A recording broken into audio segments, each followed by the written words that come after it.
এই পিঁপড়াটিকে হাঁস একটি চিনির টুকরো তুলে দেয়। আচ্ছা, এর কোনো আত্মীয় স্বজন নাই? জানি না। চিনির টুকরাটাকে নিয়ে পিঁপড়া তার রাজার কাছে চলে যায়। এখানে কি হচ্ছে? তোর আগে গেছিলাম, তুই গাড়ি খেয়ে মদ চালাইছিস।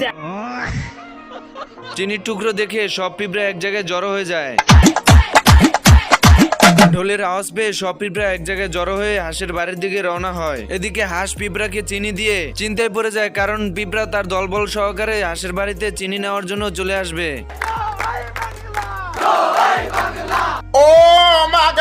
এরপর হাঁস দৌড়ে গিয়ে তার ঘরের দরজা জানলা সবকিছু আটকিয়ে দেয়, যাতে পিঁপড়ার দল তার ঘরে কোনোভাবে প্রবেশ করতে না পারে। এরপর সব দরজা জানলা আটকিয়ে খাবার দাবার লুকিয়ে জানালার সামনে চলে আসে বাইরে পিঁপড়া আছে কিনা তা দেখার জন্য। বন্ধুরা, ভিডিওটি ভালো লাগলে অবশ্যই লাইক কমেন্ট শেয়ার করে দিও, আর পার্ট 2 দেখতে অবশ্যই কমেন্ট বক্সে জানাবে। না বেটা, হইলো বেটা।